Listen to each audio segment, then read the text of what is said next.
नमस्कार, मैं नंदलाल कुमार और आप देख रहे हैं देव टीवी न्यूज चैनल देव औरंगाबाद बिहार से। हर खबर पे नज़र।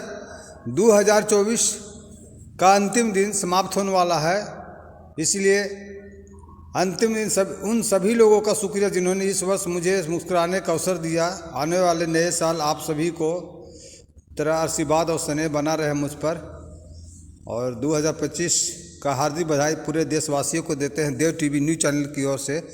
आइए आप लोग आज शुरुआत करते हैं हंसी से। कहाँ फोटो ले रहे हैं? फोटो आदमी यहाँ फोटो ले लेना चाहिए। कब फोटो की जरूरत पड़ जाएगी कोई जानता है?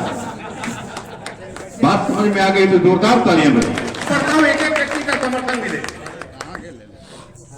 पानी आ गया, ठीक है, पानी रहना चाहिए मंच पर। कब किस कवि को पानी चढ़ाने की जरूरत पड़ जाए कौन जानता है? हमने आप सुनिए पंक्तियां कि गोपियां गोकुल में थी अनेक, परंतु गोपाल को भागई राधा। बांध के पास में नागे नथैया को काम विजेता बना गई राधा। तो काम विजेता को प्रेम प्रेम को प्रेम पीयूष पिला गई राधा। गई राधा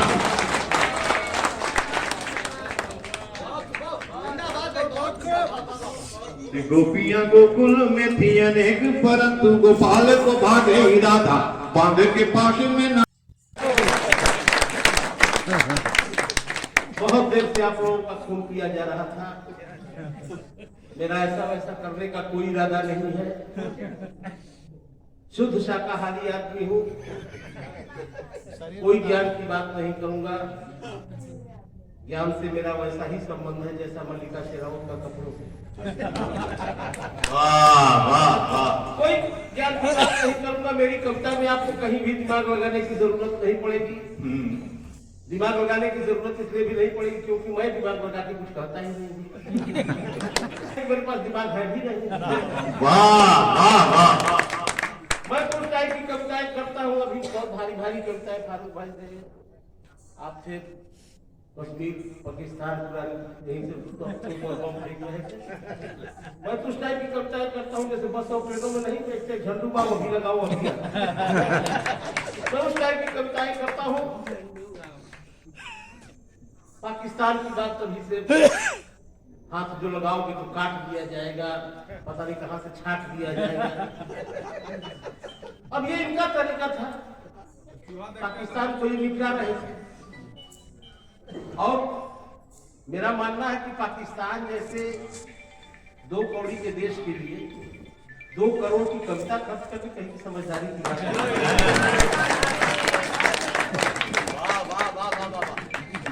मैं तो ये अपने ढंग से निपटाता। मैं तो पाकिस्तान को 2 मिनट में निपटाता। मैंने कुत्ता पाल रखा है जिसका नाम पाकिस्तान रखा है।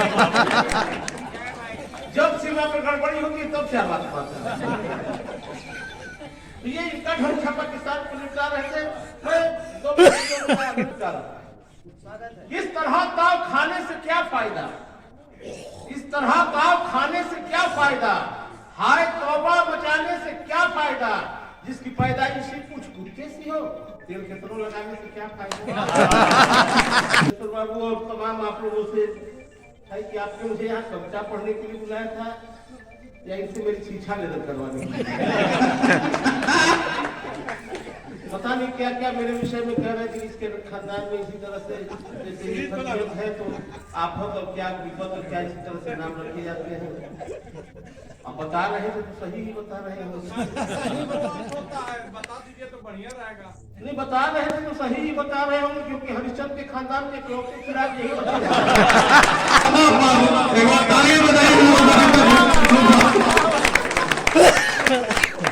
और जब ये मेरे भाइयों का नाम बता रहे थे, सबका नाम बता दिए थे, तो लग गया इनको मेरी पत्नी का भी नाम बता दिया। मेरी पत्नी का नाम सुरपणखा है, जो आदरणीय के सौजन्य से मुझे प्राप्त हुई।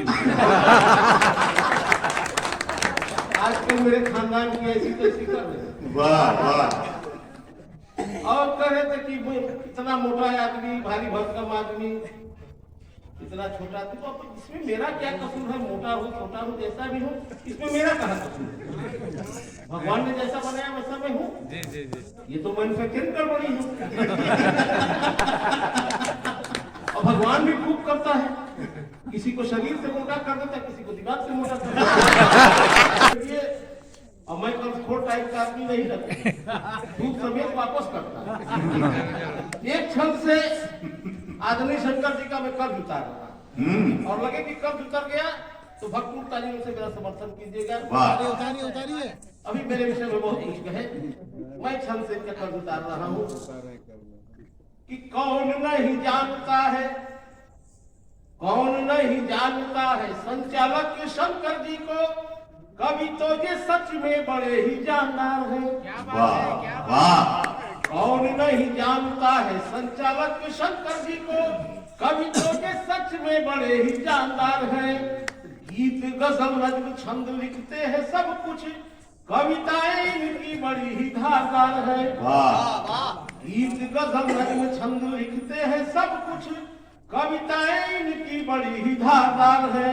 तो मर्द न समझिए न पैंट शर्ट देखकर, तालियां इसके बाद चाहिए। मर्द न समझिए न पैंट शर्ट देखकर, शबनम मौसी के सही में रिश्तेदार है, रिश्तेदार है। तो किन्नरों की जब भी बनेगी सरकार, तब आप मुख्यमंत्री। यही बात मैं पत्नी से कहता हूँ तो मुझे पागल कर देती। अब पता नहीं होते कभी पागल नहीं समझती है। इस मामले में शंकर जी की पत्नी तो इनको परमानेंट पागल समझती है। लेकिन सही बताऊं, मैं अच्छा कवि हूँ, ऐसा नहीं कि मुझसे अच्छे कवि नहीं हुए। सूर कवि, तुलसी वगैरह वगैरह लोग अच्छे कवि मर गए। आजकल इन लोगों के नाम पे दुनिया और जता बिक रहा है। वाह, ये व्यंग है, ये व्यंग है। मैं तो मरूंगा भी। सही बता रहा हूँ, नहीं मरूंगा सर, इसलिए नहीं मरूंगा क्योंकि मैं पैदा नहीं हुआ, अवतार लिया। और आप पढ़े लिखे विद्वान जन बैठे हुए जानते होंगे कि जितने भी अवतार हुए सब मजबूरी में हुए। जितने अवतार, राम अवतार, कृष्ण अवतार, जो भी हुआ मजबूरी में हुआ। इस कलयुग में मजबूरी में मेरा फजीहता अवतार। कब मेरे जैसा हास्य या कभी मजबूरी में अवतार लेना पड़ता मैं बताऊं, और अच्छा लगेगा तो जोरदार तालियों से आपका आशीर्वाद। कभी बार का पत्नी हो रणचंडिका, चोटा ससुरा सार, पत्नी हो रणचंडिका, छोटा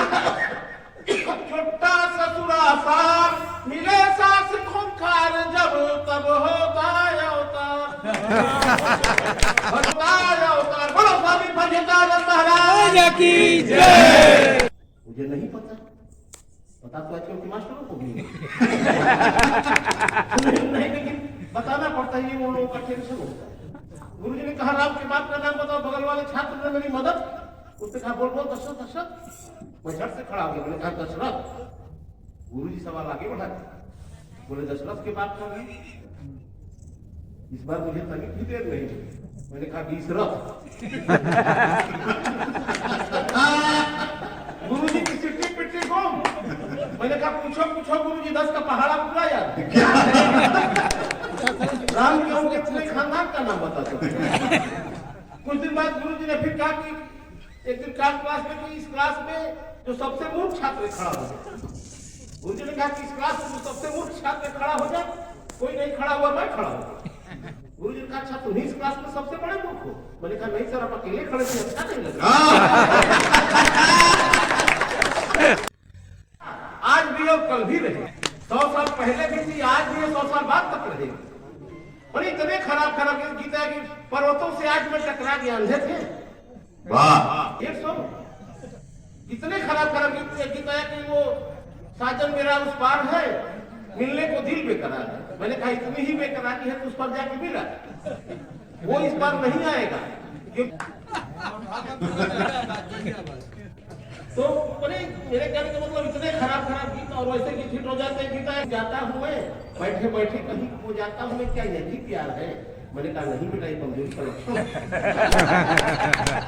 तो मैं इलाज कराओ, ठीक हो जाओगी। जब तक उसी उम्र का 12-13 साल का एक और लड़का था, उसकी बगल में वो खड़ा हो गया, उससे कहा कि अंकल उंगली बदनाम हुई। मैंने कहा बेटा तुम्हारी बात 12-13 साल ये बात तुम ही कर सकते, मतलब मेरे जैसे 54-55 साल उम्र के आदमी को और मुन्नी बदनाम हुई गीत के संदर्भ में कोई टिप्पणी करनी होगी तो मैं कुछ यूं करूंगा कि जज्बाते इश्क नाकाम ना होने देंगे, जज्बाते इश्क नाकाम ना होने देंगे, दिल की दुनिया में शाम ना होने देंगे, मोहब्बत का सारा इल्जाम अपने सर ले लेंगे और मुन्नी की जेब नाम। वाह वाह वाह वाह। नए साल का देशवासियों को हार्दिक बधाई। यूँ मुस्कुराते रहिए, हंसते रहिए। देव टीवी न्यूज़ चैनल की तरफ से देशवासियों को हार्दिक बधाई और शुभकामनाएं। मेरे चैनल को लाइक एवं सब्सक्राइब करें। सभी को मेरा नमस्कार।